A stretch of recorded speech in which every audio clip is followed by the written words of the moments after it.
Hello दोस्तों, good morning. स्वागत है आपका आपके अपने YouTube channel RJ special study में। दोस्तों, आज हमारा यूपी लेखपाल ग्रामीण परिवेश में आज का टॉपिक क्या है? हमारा मृदा यानी कि मिट्टी।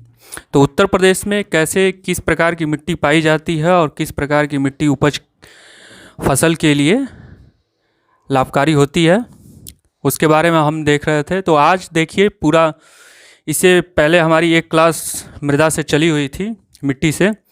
तो जिन भाइयों को समझ में ना आया हो वो पुनः क्लास को फिर से देखें, ठीक है। तो सबसे पहले मिट्टी की परिभाषा क्या होती है? तो मिट्टी की परिभाषा, जैसा कि हमने पिछले क्लास में बताया हुआ था कि मिट्टी की परिभाषा, मृदा यह क्या है? मृदा यह क्या है? यह है एक प्राकृतिक, क्या है? प्राकृतिक पिंड। इसे आप क्या कह सकते हैं? मृदा क्या है? यह एक प्राकृतिक पिंड है, ठीक है। बिल्कुल ध्यान से देखना है क्लास को। अब ये देखिए यहाँ पे कि ये क्या होता है जब ये विच्छेदित होता है। क्या होता है? विच्छेदित होता है। कैसे? पिछले क्लास में हमने बताया हुआ था कि जब कोई चट्टान, ठीक है, जब कोई चट्टान छोटे छोटे टुकड़ों में, ठीक है, छोटे छोटे टुकड़ों में जब कोई भी चट्टान टूटता है, विच्छेदित होता है, तो इसको क्या कह सकते हैं आप? पहले हम यहाँ पे क्या करेंगे? मिट्टी का विभाजन, कि मिट्टी तैयार कैसे होता है। अब देखिए यहाँ पे कि जैसा हमने यहाँ पे आपको बताया कि मृदा क्या है? मृदा एक प्राकृतिक पिंड है जो विच्छेदित और, ठीक है, चट्टानों से हो करके बनता है। तो चट्टान यहाँ पे है, चट्टान के बाद छोटे छोटे टुकड़ों में जब वो टूटता है, ठीक है, खंडन होता है, तो ये क्या बनता है? जब छोटे छोटे टुकड़ों में ये यहाँ से खंडन होगा तो ये क्या बनेगा? ये बनेगा आपका पिंड, ठीक है। अब उसी प्रकार जब हमने यहाँ पे आपको बताया कि मृदा क्या है? यह प्राकृतिक पिंड है और ये क्या है? विच्छेदित तो होता है। तो देखिए यहाँ पे कि जब ये चट्टान छोटे छोटे टुकड़ों में टूटा, छोटे छोटे उसके टुकड़े हुए, तो वो क्या बना? पिंड बना। अब यहाँ पे देखिए कि जब पिंड के द्वारा और छोटे इसके टुकड़े हुए, और छोटे जब इसके टुकड़े हुए, तो अब इसे आप क्या कह सकते हैं? इसे आप कह सकते हैं क्या? कणिकामय। अब देखिए कैसे मिट्टी का निर्माण हो रहा है, कणिकामय, ठीक है। फिर कणिकामय से अगर और छोटे छोटे टुकड़ों में ये टूटता है, कणिकामय से फिर छोटे छोटे टुकड़ों में और टूटता है, तो उसे आप क्या कह सकते हैं? उसे आप कह सकते हैं रेत, ठीक है। इसे आप क्या कहेंगे? इसे आप कहेंगे रेत। अब रेत से और अगर छोटे टुकड़ों में टूटता है तो इसे क्या कहेंगे? इसे कहेंगे हम गाद। फिर गाद से और अगर छोटे टुकड़ों में टूटता है तो इसे क्या कह सकते हैं? इसे हम कहेंगे चिकनी मिट्टी, ठीक है। तो यहां देखिए कि इसके कितने भाग में ये टूटता है। पहला चट्टान, फिर उसके बाद पिंड, फिर कणिकामय, फिर रेत में परिवर्तित होता है। रेत के बाद क्या बनता है? रेत के बाद गाद बनता है। गाद के बाद क्या होता है? चिकनी मिट्टी बनती है। अब देखिए जैसा कि हमने बताया हुआ था कि दोमट मिट्टी, ठीक है, दोमट मिट्टी, अगर दोमट मिट्टी का निर्माण कैसे होता है? जैसे रेत है, गाद और चिकनी मिट्टी, अगर इसमें तीनों का प्रतिशत कितना? बराबर। तीनों का प्रतिशत अगर 50-50% होता है, तीनों का बराबर मात्रा होता है, ठीक है, गाद भी बराबर मात्रा में और चिकनी मिट्टी भी बराबर मात्रा में, तो इसे आप क्या कह सकते हैं? इसे आप कह सकते हैं दोमट मिट्टी, ठीक है। तो यहां क्या कह सकते हैं इसे? अगर तीनों का रेत, गाद और चिकनी मिट्टी, अगर तीनों का बराबर मात्रा यहाँ होता है तो आप इसे क्या कह सकते हैं, यहाँ आप इसे कह सकते हैं चिकनी मिट्टी, गाद और रेत। अब उसी प्रकार से हमने आपको बताया था कि अगर रेत क्या होता है, अगर कहीं रेत का प्रतिशत अधिक होता है इसके साथ गाद और चिकनी मिट्टी, रेत, गाद और चिकनी मिट्टी। अब देखिए यहाँ पे कि अगर रेत 50% होता है और बाकी ये 25% होते हैं, प्रतिशत होता है, तो आप इसे क्या कह सकते हैं, आप इसे कह सकते हैं रेतीली मिट्टी। क्या कह सकते हैं? अब यहाँ पे देखिए कि यहाँ पे अनुमान आप लगाइए अपने से कि यहाँ क्या है, यहाँ रेत अधिक है, तो इसे आप क्या कह सकते हैं, इसे आप कह सकते हैं रेतीली मिट्टी। ठीक है, तो यहां हमने बताया कि सबसे पहले चट्टान के जब टुकड़े होते हैं तो वो किस में परिवर्तित होता है, पिंड में परिवर्तित होता है। और पिंड से अगर, ठीक है, पिंड से अगर उसके टुकड़े होते हैं तो वो कणिकामय होता है। कणिकामय से अगर और उसका विच्छेद होता है, ठीक है, तो वो किस में, रेत में। और रेत से अगर विखंडन होता है तो गाद बनता है। गाद से अगर विखंडन होता है, ठीक है, खंडन अगर उसका होता है तो वो चिकनी मिट्टी में परिवर्तित होता है। और यहां पे हमने बताया, अब देखिए यहां पे कि अगर यहां रेत अधिक होने के कारण क्या है, रेतीली मिट्टी हो जाती है। फिर उसके बाद अगर रेत है, गाद है और चिकनी मिट्टी है, अब यहां अगर गाद का प्रतिशत अधिक हो जाता है, गाद का प्रतिशत अधिक हो जाता है और बाकी रेत और चिकनी मिट्टी दोनों का प्रतिशत, ठीक है, 25% होता है, और गाद अगर हमारा 50% हो जाता है, तो यहाँ इस मिट्टी को ऐसे, इस प्रकार की मिट्टी को आप क्या कह सकते हैं, इस प्रकार की मिट्टी को आप कह सकते हैं गादी दोमट। क्या कह सकते हैं, गादी दोमट। ठीक है, इस प्रकार की मिट्टी को आप क्या कह सकते हैं, गादी दोमट। फिर उसके बाद अगर रेत, गाद या चिकनी मिट्टी, ठीक है, रेत के साथ गाद और चिकनी मिट्टी, रेत, गाद और के साथ चिकनी मिट्टी, अगर रेत 25 है, गाद भी क्या है, ये भी 25 है, चिकनी मिट्टी यहाँ पे क्या है, इसका प्रतिशत क्या है, अधिक हो जाता है, तो आप क्या कह सकते हैं, एक प्रकार से क्या यहां कह सकते हैं कि ये क्या है, ठीक है, ऐसे मिट्टी को आप क्या कह सकते हैं, ऐसे मिट्टी को आप कह सकते हैं जहां, ठीक है, चिकनी मिट्टी का, ठीक है, प्रतिशत अधिक हो जाता है, तो वहां आप इसे क्या कह सकते हैं, चिकनी दोमट मिट्टी। ठीक है, और एक प्रश्न यहां से यह भी बनता है कि भारत में कितने प्रकार की मिट्टी पाई जाती है, तो कितने, 6 प्रकार की मिट्टी पाई जाती है।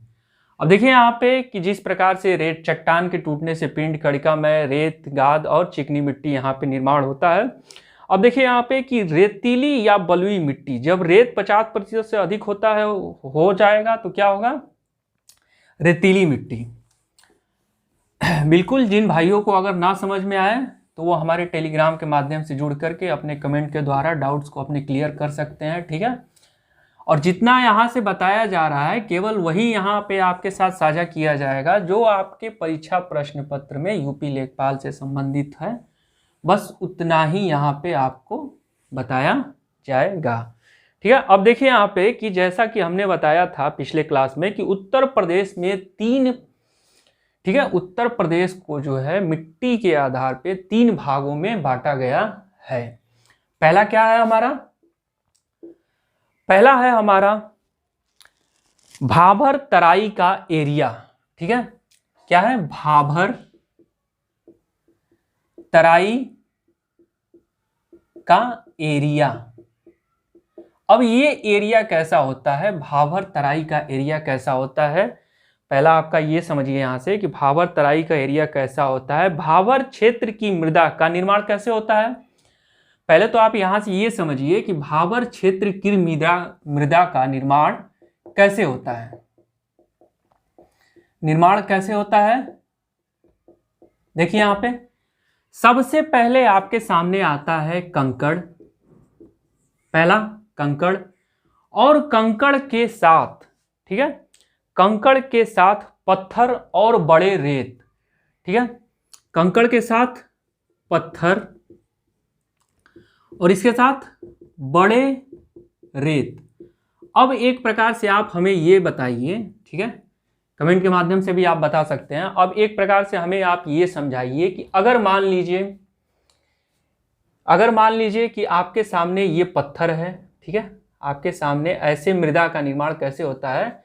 हमने बताया यहाँ पे कि भाबर तराई का एरिया, ठीक है, ऐसी मृदा का निर्माण कैसे होता है, तो इन तीनों से मिल करके ऐसे मृदा का निर्माण होता है। अब देखिए यहाँ पे जैसे मान लीजिए कि ये क्या है आपके सामने, ये है आपके सामने पत्थर, ठीक है, फिर क्या है, फिर अगर आपके सामने यहां से आता है कंकड़, ठीक है, फिर आपके सामने आता है कंकड़। अब देखिए यहां पे कि फिर आते हैं आपके बड़े रेत, ठीक है, बड़े रेत आते हैं। अगर कुछ भी आप फसल इस प्रकार की मिट्टी पे उगाना चाहते हैं, तो जब पानी, ठीक है, जब पानी अगर इसमें हम देते हैं फसल के साथ साथ, ठीक है, बीज के साथ साथ जब इसमें हम पानी अगर देते हैं, तो पानी क्या होगा, पानी नीचे जा करके, ठीक है, बैठ जाता है। तो यहां पे देखिए कि 1 लेयर, 2 लेयर, 3 लेयर, ठीक है, और जैसा कि हम सब यहां पे जानते हैं कि अच्छे फसल के लिए, ठीक है, अच्छे उपज के लिए क्या होता है कि मिट्टी बहुत ही अच्छी होनी चाहिए, ठीक है। अब देखिए यहाँ पे कि जैसा हमने बताया, तो इसमें क्या होगा, ठीक है, ऐसे इस प्रकार की मृदा में ज़्यादा से ज़्यादा क्या हो सकता है, इस प्रकार की मृदा में ज़्यादा से ज़्यादा झाड़ियाँ हो सकते हैं, ठीक है, या नुकीले पेड़ पौधे हो सकते हैं, ठीक है। अब इस प्रकार की मिट्टी क्या है, उपज के लिए, ठीक है, इस प्रकार की मिट्टी आप कह सकते हैं कि इस प्रकार की मिट्टी, ठीक है, सामान्य तौर पे उपजाऊ मिट्टी नहीं होती है। इस प्रकार की मिट्टी क्या होती है, सामान्य तौर पे उपजाऊ मिट्टी नहीं होती है। सामान्य तौर पे इस प्रकार की मिट्टी उपजाऊ नहीं होती है, भाबर और तराई का एरिया। तो यहाँ पे कंकड़, पत्थर और बड़े रेतों के साथ जब मिट्टी यहाँ पे होता है, तो यहाँ पे हम कह सकते हैं कि इस प्रकार की मृदा में उपजाऊ नहीं हो सकता है। अब देखिए यहाँ पे कि दूसरा क्या है हमारा, दूसरा आता है कि मध्य का मैदानी भाग, ठीक है, दूसरा क्या हम देख रहे थे, मध्य का मैदानी भाग। पहला हमारा भाबर का तराई एरिया ये हो गया था। अब देखिए मध्य का मैदानी भाग, मध्य का मैदानी भाग, और इसमें हमने कई भाग आपको बताया हुआ था, कई भाग। तो अब पहला भाग हम इसमें देखिए क्या होता है, ठीक है, मध्य के मैदानी भाग में पहला होता है आपका नवीन जलोढ़ मिट्टी, ठीक है, नवीन जलोढ़ और मिट्टी। फिर उसके बाद दूसरा क्या होता है, पहला हमने देखा यहां पे नवीन जलोढ़ मिट्टी, दूसरा होता है प्राचीन जलोढ़ मिट्टी, प्राचीन जलोढ़ मिट्टी। तीसरा होता है मरुस्थलीय मिट्टी, तीसरा क्या होता है, मरुस्थलीय मिट्टी। इसी प्रकार चौथा क्या है, चौथा है हमारा लवड़ी या क्षारीय मृदा। क्या है, लवड़ीय या क्षारीय मृदा, ठीक है, लवड़ीय या क्षारीय मृदा। इसी प्रकार पांचवा क्या है हमारा, तो पांचवा है हमारा भूड़ मृदा, भूड़ मृदा। फिर उसके बाद छठवा आता है हमारा काली मिट्टी, या इसे आप क्या कह सकते हैं, काली मृदा। तो इसके बारे में जब हम पिछले क्लास में देख रहे थे तो हमारा मध्य का मैदानी भाग, ठीक है, तो इसमें हमने क्या देखा हुआ था, नवीन जलोढ़ मिट्टी। ठीक है, तो चलिए शुरुआत करते हैं। फिर हम जहाँ से हम खत्म हुआ था, जहाँ से हमारा समाप्त हुआ था क्लास, वहाँ से हम शुरुआत करते हैं। अब देखिए यहाँ पे कि नवीन जलोढ़ मिट्टी, इस प्रकार की मिट्टी, ठीक है, कहाँ पाया जाता है। अब देखिए यहाँ पे कि इस प्रकार की मिट्टी, पहला तो यहाँ पे ये प्रश्न आता है कि नवीन जलोढ़ मिट्टी उस क्षेत्र में पाई जाती है जहां प्रत्येक वर्ष क्या होता है, इस प्रकार की मिट्टी वहां पाई जाती है जहां प्रत्येक वर्ष क्या होता है, बाढ़ आता है। जहां प्रत्येक वर्ष बाढ़ आता है, इस प्रकार की मिट्टी वहां पाया जाएगा, नवीन जलोढ़ मिट्टी। ठीक है, अब देखिए कि ऐसे और ऐसे क्षेत्र को क्या कहेंगे, ऐसे क्षेत्र को आप क्या कहेंगे, ऐसे क्षेत्र को आप कह सकते हैं खादर क्षेत्र। ऐसे क्षेत्र को आप क्या कहेंगे, खादर क्षेत्र। फिर यहां प्रश्न आपका बनता है कि इस प्रकार की मिट्टी का रंग क्या होता है। ठीक है, अब देखिए इस प्रकार की मिट्टी का रंग, नवीन जलोढ़ मिट्टी के रंग का रंग पूछ रहा है यहां पे। तो अब देखिए इस प्रकार की मिट्टी का रंग हल्का भूरा और राख के रंग का होता है। हल्का भूरा भी होगा, राख भी होगा, और जहां प्रत्येक वर्ष क्या होता है, बाढ़ आता है, वैसे क्षेत्रों में इस प्रकार की मिट्टी पाई जाती है, नवीन जलोढ़ मिट्टी। अब देखिए यहाँ पे कि इसका कलर क्या होता है, इसका कलर होता है हल्का भूरा और राख। अब यहाँ प्रश्न आपके सामने बनता है कि ऐसे मिट्टी का निर्माण कैसे होता है। अब ऐसे मिट्टी का निर्माण कैसे होता है, ठीक है, अब देखिए निर्माण कैसे होता है। निर्माण होता है कि बलुई या रेतीली दोमट, क्या कह सकते हैं आप, बलुई, या इसे आप क्या कह सकते हैं, रेतीली दोमट। फिर उसके बाद यहां से आता है बलुई या रेतीली दोमट, ठीक है। फिर उसके बाद आता है आपके सामने गादी दोमट। क्या आता है, गादी दोमट। अब इन दोनों के मिलान से, ठीक है, अब इन दोनों के मिलान से क्या होता है, चिकनी मिट्टी। ठीक है, दोनों के निर्माण से, बलुई या रेतीली दोमट या गादी, ठीक है, गादी दोमट के निर्माण से क्या होता है, चिकनी मिट्टी का निर्माण होता है। अब देखिए कि इस मिट्टी में जल धारण करने की क्षमता क्या होती है। जैसा कि हमने बताया आपको कि इस मिट्टी, ये उसी क्षेत्र में मिट्टी पाया जाता है जहां प्रत्येक वर्ष बाढ़ आता है। अब देखिए यहाँ पे कि ये ऐसे क्षेत्र को क्या कहा जाता है, ऐसे क्षेत्र को खादर क्षेत्र कहा जाएगा। और इसका रंग कैसा होता है, इसका रंग होता है हल्का भूरा और राख के रंग का होता है। अब आप एक बात यहां समझिए कि जब बलुई, रेतीली दोमट और गादी, ठीक है, गादी मतलब एक तरह से आप कह सकते हैं कि पाउडर की तरह मिट्टी, धूल कह सकते हैं। अब देखिए यहां से इस मिट्टी में चिकनी मिट्टी, हमने क्या बताया यहाँ पे कि ऐसे मिट्टी, तो इसमें इस प्रकार की मिट्टी में क्या होता है, जल धारण करने की क्षमता।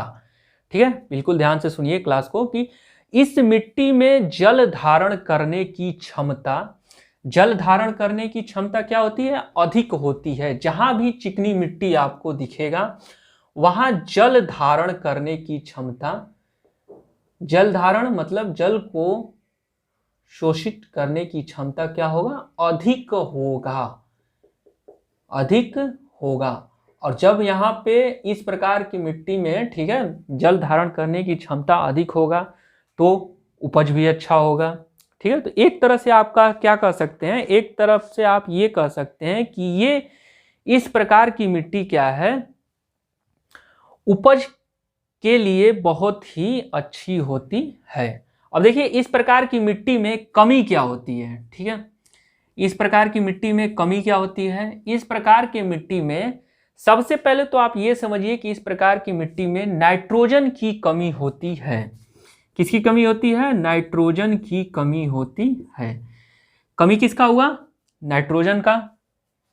फिर उसके बाद इसमें कमी क्या होता है, चूना, नाइट्रोजन के साथ साथ चूना और ह्यूमस, ठीक है, इन तीनों की कमी यहां पे इस प्रकार की मिट्टी में पाया जाता है।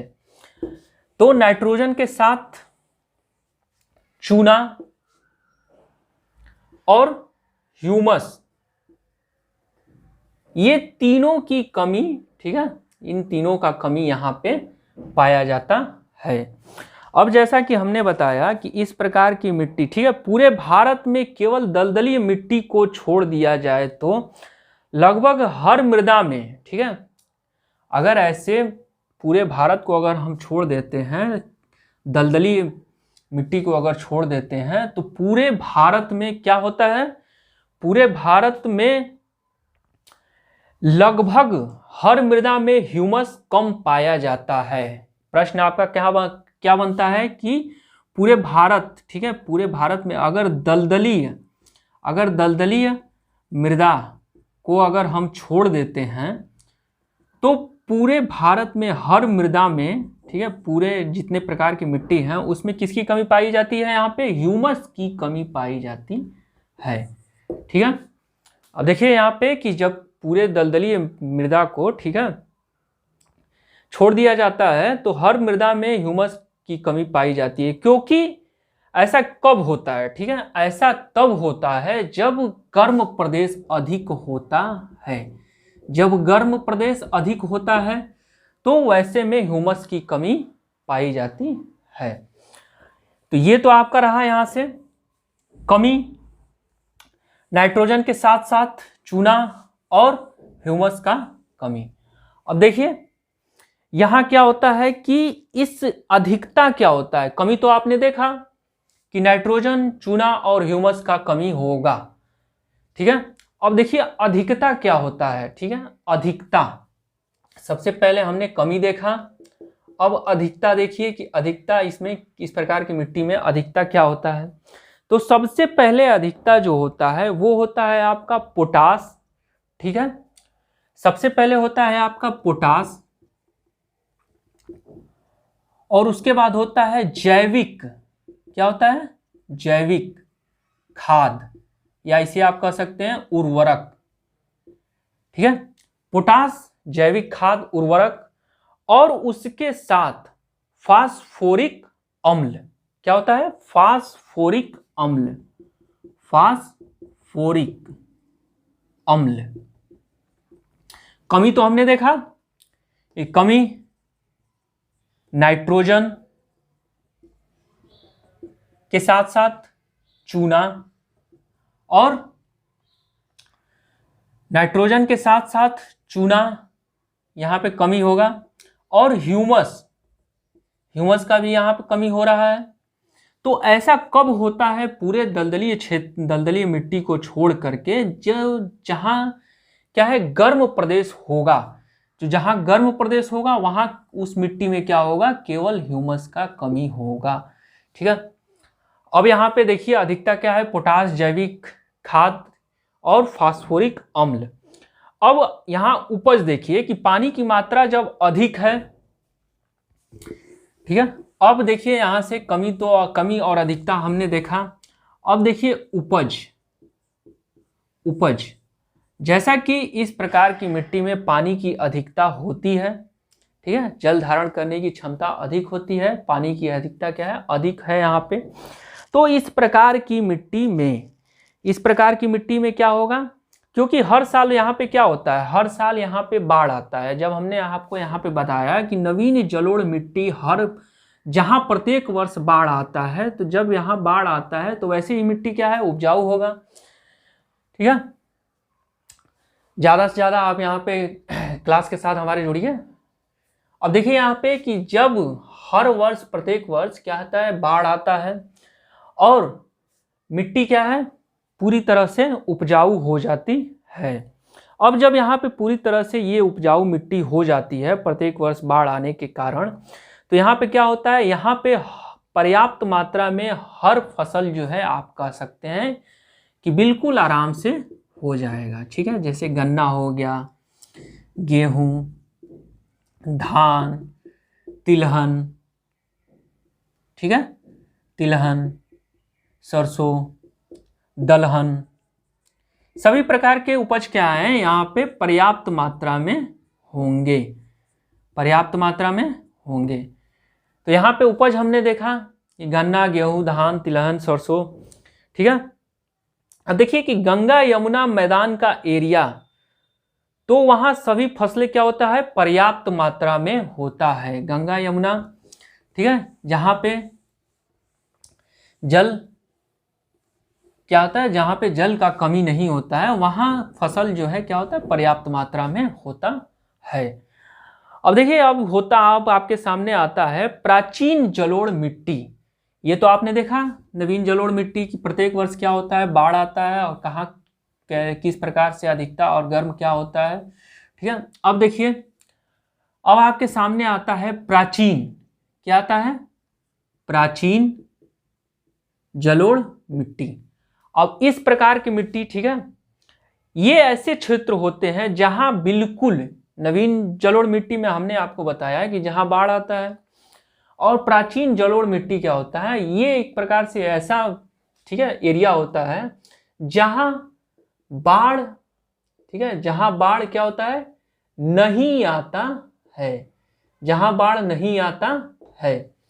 तो यहां प्राचीन जलोढ़ मिट्टी, बिल्कुल ध्यान से देखिए कि ऐसे क्षेत्र होते हैं जहां बाढ़ नहीं आता है, वैसे क्षेत्र जहां बाढ़ का जल नहीं पहुंचता है, ठीक है।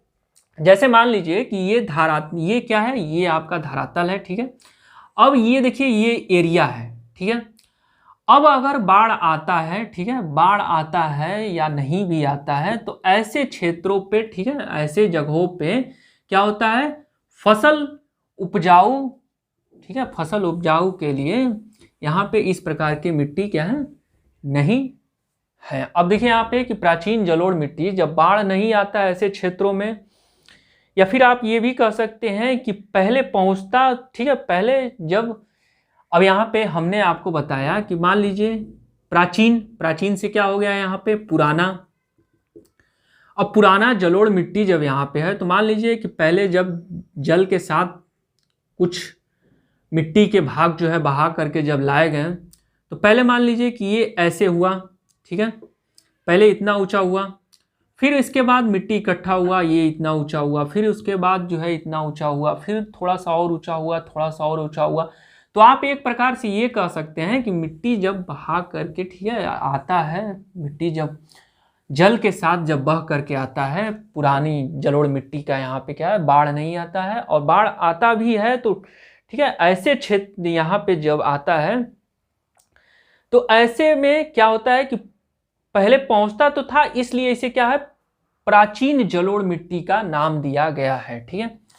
तो पहले पहुंचता था लेकिन बाद में क्या होगा नहीं पहुंचने के कारण क्या है इसे प्राचीन जलोढ़ मिट्टी का नाम दिया गया। अब देखिए यहाँ पे कि मिट्टी का रंग क्या होता है, ये भूरे रंग से राख रंग की तरह होता है, ठीक है, भूरे रंग से क्या होता है राख के रंग तरह होता है। और नवीन जलोढ़ मिट्टी में क्या होता था, नवीन जलोढ़ मिट्टी में हल्का भूरा और राख, नवीन जलोढ़ मिट्टी। अब यहाँ पे हमने बताया कि जब बाढ़ नहीं आता है तो अब आप ये भी यहाँ पे समझ सकते हैं कि ऐसे में फसल क्या है उपजाऊ के लिए इस प्रकार की मिट्टी लाभपूर्ण नहीं है। अब देखिए कि जल धारण करने की क्षमता, अब यहाँ पे क्या है आपके सामने आता है कि ऐसे इस प्रकार की मिट्टी में जल धारण करने की क्षमता, जल धारण करने की क्षमता क्या होती है। अब ऐसे इस प्रकार की मिट्टी में जल धारण करने की क्षमता क्या होती है, जिस एरिया में चिकनी मिट्टी अधिक होगा वहां जल धारण करने की क्षमता क्या है अधिक होगा। जहाँ पे अगर आपके सामने, ठीक है, घर में आपने देखा होगा या फिर आप कहीं अगर राख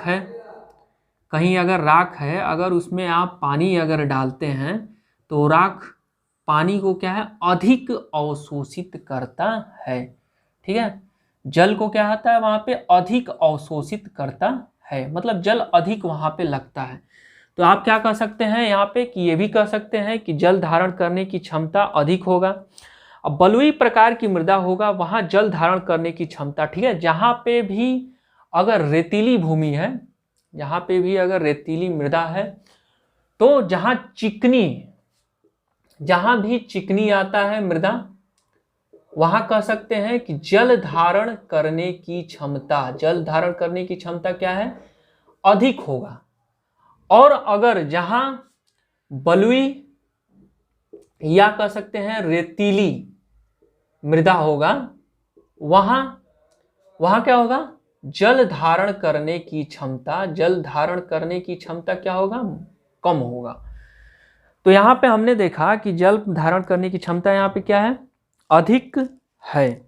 अब देखिए कि इस मिट्टी को पूर्वी क्षेत्र में उपहार मृदा भी कहते हैं, ठीक है। इस प्रकार की मृदा को पूर्वी क्षेत्र में क्या कह सकते हैं, उपहार मृदा भी कहते हैं। प्रश्न क्या बना आपका, प्राचीन जलोढ़ मिट्टी को पूर्वी क्षेत्र में क्या कहा जाता है, उपहार मृदा भी कहा जाता है, ठीक है। चलिए कुछ और देखते हैं इसमें भाग हम। तो अब देखिए कि यहाँ पे कि उत्तर प्रदेश में, ठीक है, यह मृदा क्या होता है, यह मृदा नवीन, ठीक है, यह मृदा जो है क्या होता है कि यह मृदा नवीन जलोढ़ मिट्टी की तुलना में क्या होता है, परिपक्व होता है, ठीक है। नवीन जलोढ़ मिट्टी की तुलना में ये क्या होता है, ये एक प्रकार से कह सकते हैं कि परिपक्व होता है, इसका मतलब, ठीक है, परिपक्व होने का मतलब है कि इस प्रकार की मृदा परिपक्व, गहराई भी इस मृदा की क्या होती है, तो इस प्रकार की मृदा क्या है, नई मिट्टी, ठीक है, नवीन जलोढ़ मिट्टी, नई मिट्टी, और प्राचीन जलोढ़ मिट्टी मतलब पुराना मिट्टी, ठीक है। अब देखिए इस प्रकार की मिट्टी की गहराई भी क्या है, अधिक होता है। गहराई भी क्या है यहाँ पे कि अधिक होता है, ठीक है। चलिए अब देखते हैं हम कि इसमें कमी क्या होता है, ठीक है, इस प्रकार की मिट्टी में कमी क्या होता है। अब यहाँ पे हम देखते हैं कि प्राचीन जलोढ़ मिट्टी में कमी क्या होता है। पहले हम देखते हैं कमी, फिर देखेंगे अधिकता। पहले कमी देखिए। अब यहाँ पे कमी क्या होता है, तो इसमें नाइट्रोजन और ह्यूमस के साथ साथ, ठीक है, नाइट्रोजन